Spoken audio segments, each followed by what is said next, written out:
It is tomato season, yay! I think this is the only time I really eat tomatoes. Store-bought ones gross me out. And we have a plethora. Tomatoes are the one thing that we grow an abundance of. We have never really learned our lesson, and we always have so many. And I planted, well, I didn't. Actually, Hannah, my middle child, loves to start seeds in the wintertime. And so she started all the cherry tomatoes this year, and we planted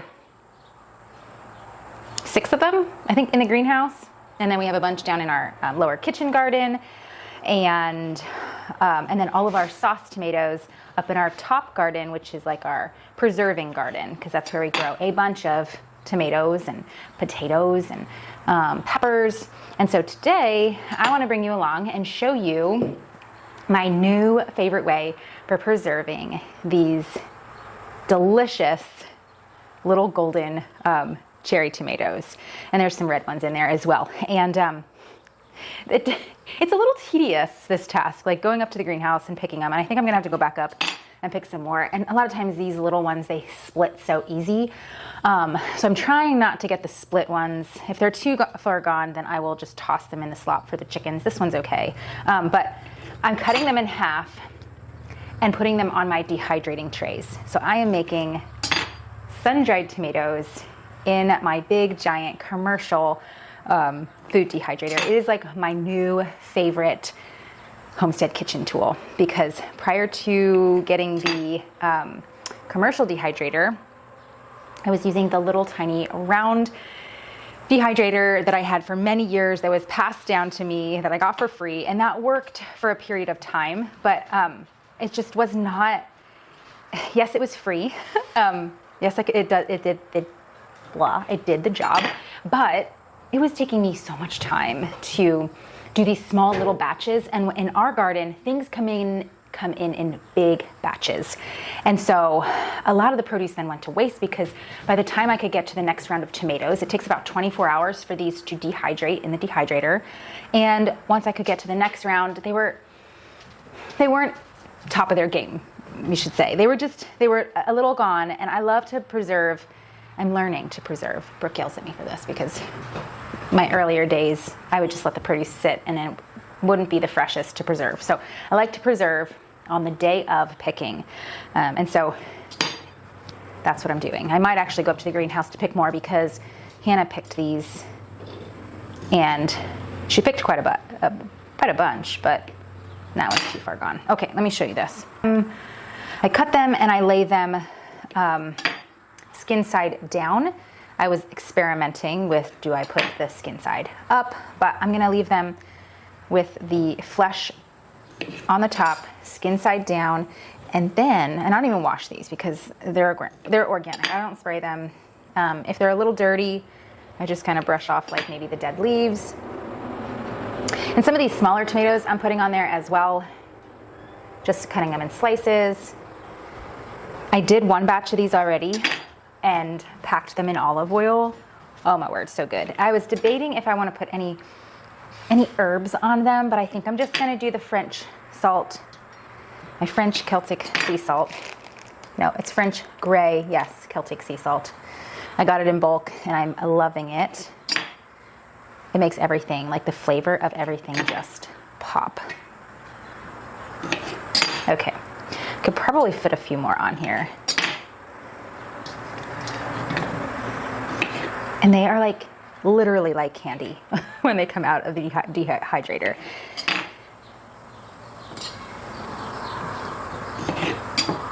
Even the dog loves them. Like, she will know when I have them out, and she will come over and sit by my feet and look up at me like, please, I want one.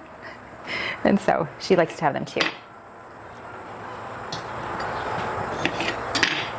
Okay, so now I'm gonna sprinkle this. I could chop up some, rosemary and put that on here too. Maybe I'll do one tray with some finely chopped rosemary. But I'm gonna just sprinkle some of this French Celtic sea salt. And again, this I get in bulk at my health food store, and it's so much cheaper than buying the name brand.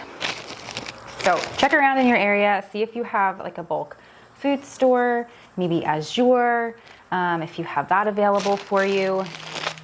But that's it. And I'm just gonna pop this tray into my dehydrator.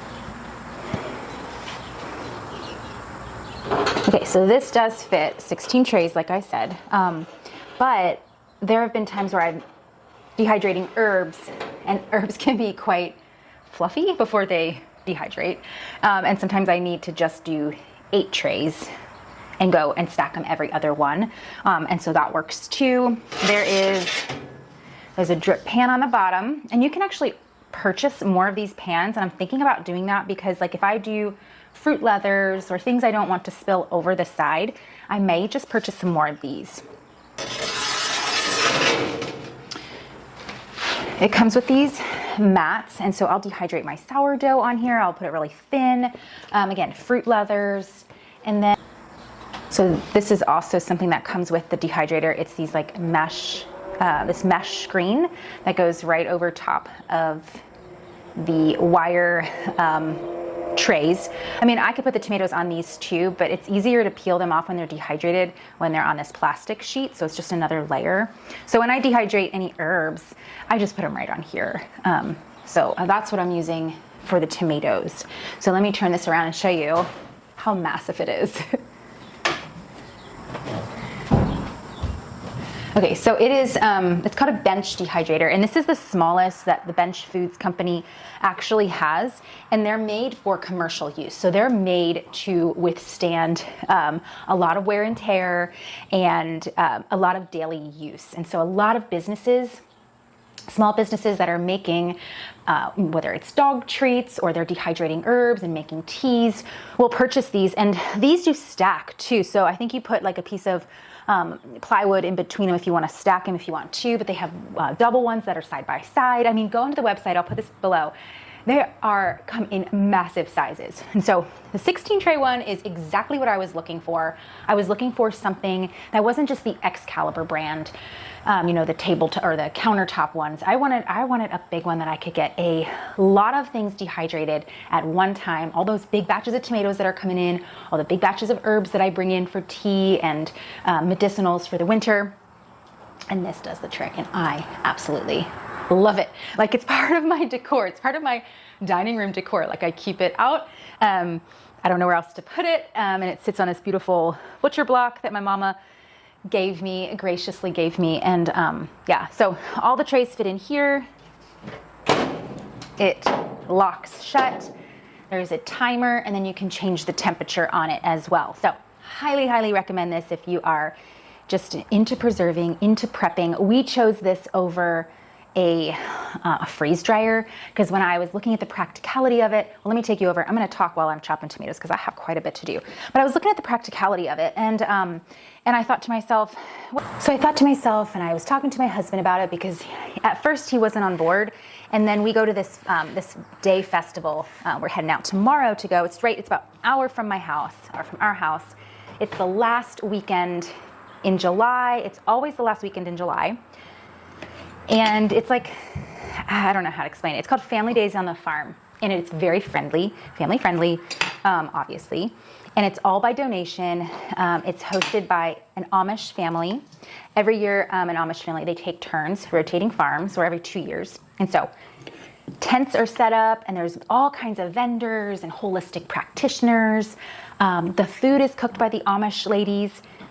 And it's all really good, nutrient-dense food. You just put, you know, your donation in a donation box around the farm, and you just go up and grab whatever food you want. They have sourdough pizza and haystack meals, which is like, it's just like a plate of food, like all kinds. I think it's usually like a big taco salad or something. They call it a haystack meal. And then like D&D blend, alternative coffee, ice cream, homemade ice cream, and French fries cooked in lard. And it's just, oh, it's a great day. But at that festival, we started going to it a few years ago, and now we mark our calendar. There's people that come from Connecticut, Delaware, Virginia, that travel from like all the different surrounding states because it is quite the thing. So there's no website. There's no website. Just if you go to my Instagram, I have a highlight that says Family Days on the Farm, and I have the information there, so you can grab that information. But anyway, long story, I ramble.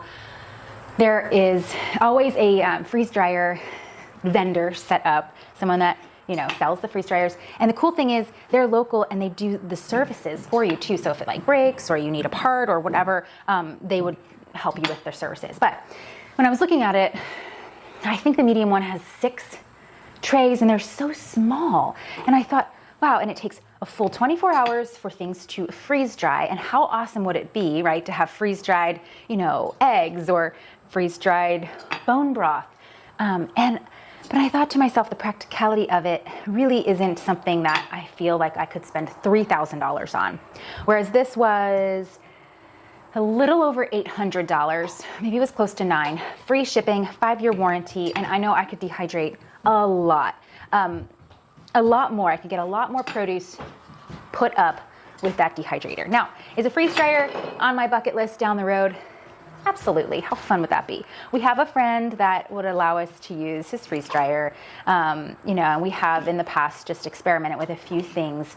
But, for the small amount of things that I want to freeze dry, I just didn't think that economically it would be wise to purchase one of those. So all that to say is I'm loving my Bench Foods commercial dehydrator. All right. So I'm going to finish these up and then we'll go to the garden and pick some more. Hopefully the greenhouse isn't too hot. The only thing that really survives in that greenhouse in the middle of summer is tomatoes. And we just watered it last night. And so hopefully I can get a bunch of tomatoes and they haven't split already because the watering them makes them split. And then I'll grab some rosemary too. And I think the last couple batches or the last couple trays, I will chop up some rosemary and see how I like that. Because then maybe the next batch I'll do all rosemary. But I just did a batch and I packed those in olive oil. These, and I'll show you those. I have them down in my fridge. I packed them in olive oil so they're under the olive oil and they'll stay in my fridge probably all winter unless I use them before that. These I'm going to vacuum seal. And I'm debating if I want to just put like a oxygen absorber in the vacuum sealed bag and keep them shelf stable, or if I want to throw them in the freezer, because what I've researched, a lot of people put them in the freezer just so that they don't mold, because you don't want all that hard work. You don't want to put all that hard work into it and then they mold on you. So let's get these finished.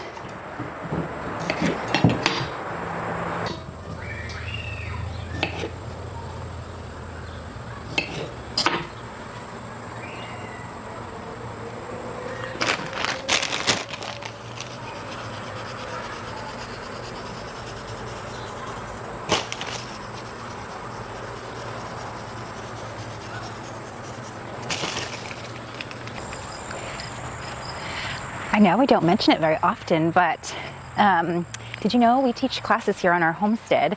And I want to invite you. I have a class coming up yet this summer. I have 2 of them.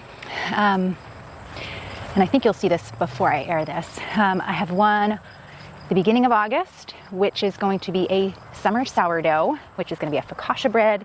We're going to make mini focaccias, and I'll probably be using these tomatoes too, or just garden fresh tomatoes.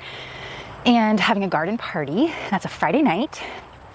In the very end of August, come dream with me and plan out your cut flower garden. A couple years ago, we put in a cut flower garden, just personal use. I don't do anything where, I'm selling cut flowers and I don't have a pick your own. I don't plan to do that, but I do plan on changing the location of my cut flower garden. And I'm going to be talking about all of those things, why I'm doing that, what flowers work really, really good, what material to use, how we put it in. Come with your questions if you've been dreaming of having like your own personal cut flower garden for yourself, and then also just for friends to be able to enjoy, or to be able to bless others with cut flowers, or even if you just want to do like a small, roadside stand with some cut flowers. It's easy to do. We have a 3.5 acre homestead and we have a little bit of everything, and it just works.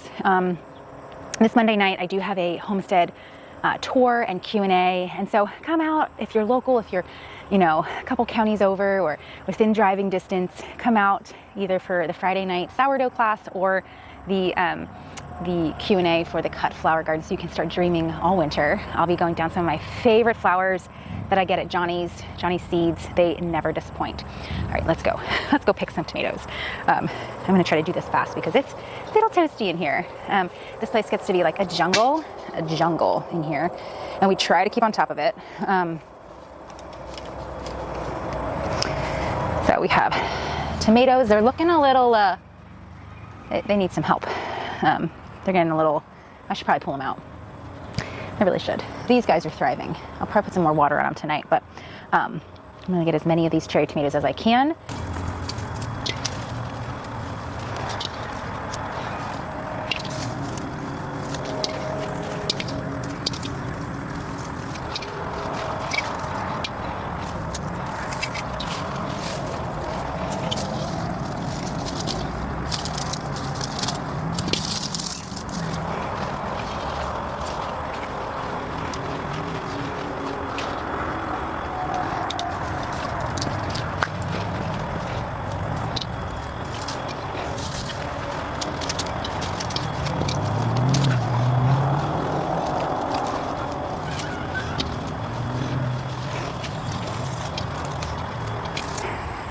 It's amazing how cool it feels when you step back outside, even on a hot summer day. Like, who needs a sauna when you have a greenhouse in the summertime? So I didn't get as many as I would have liked, but this will still give me enough to get a pretty large batch done. And I got some herbs too. I love to have fresh herbs on my counter. So I got some rosemary and some basil. We'll add some rosemary to the tomatoes. And I'm so excited to see how this turns out. I just love my little vintage white vase. And getting some fresh herbs, usually weekly, maybe a couple times a week, depending how fast I'm using them. And I love setting this little vase full of my fresh herbs right here in front of my cutting boards, on my big cutting board with my fresh fruits and veggies, one of my favorite recipe books. This is where I do a majority of my food prep. We have a lot going on in our kitchen today. Sunday it's normally fridge clean out day because we have a big walk-in cooler. I'll tag that video down below. The walk-in cooler, and if you just imagine cleaning your regular refrigerator. This is always like hands-on family activity because we do a lot of home cooking, a lot of canning, a lot of just preserving, and so yeah, there's usually pots of something downstairs with mold on, or so it's just in good practice that we go through that fridge normally on a weekly basis. Sometimes it's every other week. And so one of those things that I have to get done today is taking care of these tomatoes. So they were in the dehydrator for about 24 hours. And I'm just gonna peel these off. They peel off super easy. Actually, I can just scoop them all to the center and then just scoop them into the bags. These are the ones that I did. This was my first batch, and they are under olive oil. Let me show this to you.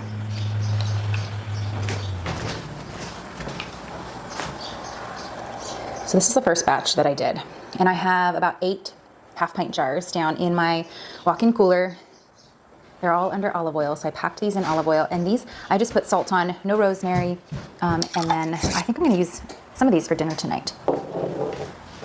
I have some ricotta cheese that is starting, or some milk in the pot to make into ricotta cheese, and these pimento peppers. They're absolutely my favorite. They're these tiny little I don't know, they're called pimento peppers, and I scoop them out and stuff them with ricotta cheese, bake them, they get so good. And I think I'm going to drizzle some of those sun-dried tomatoes over top.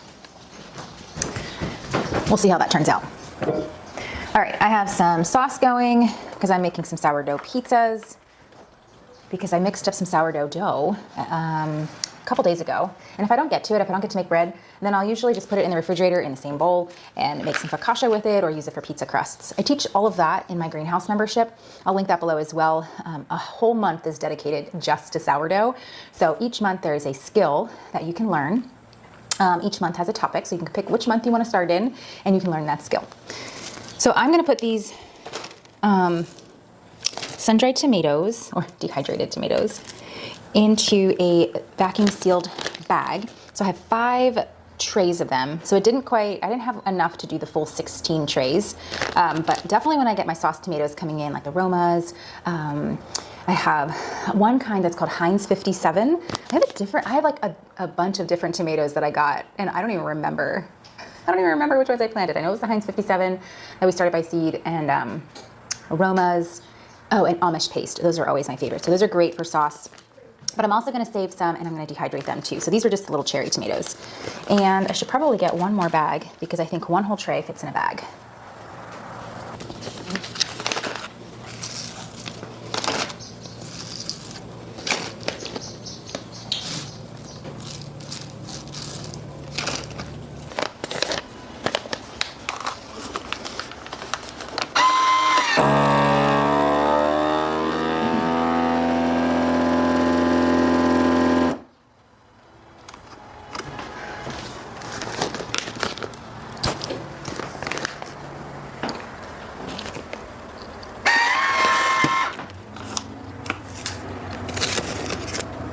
So those larger tomatoes ended up looking like this. So comparable to size, that's one of the little cherry tomatoes. So these little cherry tomatoes are great for snacking on or just tossing in dishes. Now with these, I may want to like julienne them or slice them up depending on what recipe I'm using, you know, for them. So I think I have like, this one's a larger bag. I have about a half a cup in this one, and in these smaller bags, I have about a quarter cup. So I'm doing, you know, different sizes. So depending on my need for the recipe, I don't want to open an entire bag up and then see them go to waste, because it's not something that I use on a regular basis. It's just kind of this like delicacy that I want to have on hand, and another, you know, addition to my pantry staple. So I'm super surprised. I have 6 vacuum sealed sun-dried tomato bags. I thought I was only going to get like 2. Because it really wasn't a whole lot. Like I said, it was only 5 trays, not the whole 16. And so through experimenting, I really do love that rosemary flavor coming through. I wasn't sure if the rosemary would dry out too much before the tomatoes did, but it didn't seem to be that way. So that's definitely a keeper. And on those trays, I drizzled them with a little bit of olive oil. Experimentation again. I liked it. I want to see how they actually do for the long term, like the long haul, because that olive oil did stay on there. So let me show you comparison wise. So to compare, here is the just the plain ones with salt, no olive oil. Those packed up real nice.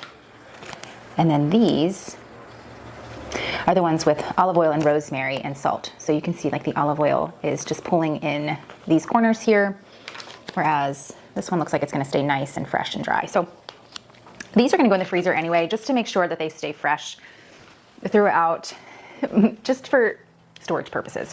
I don't want them molding. I know no oxygen is hitting them, but sometimes these bags have a tendency to maybe just open up a little bit more after they've been sitting.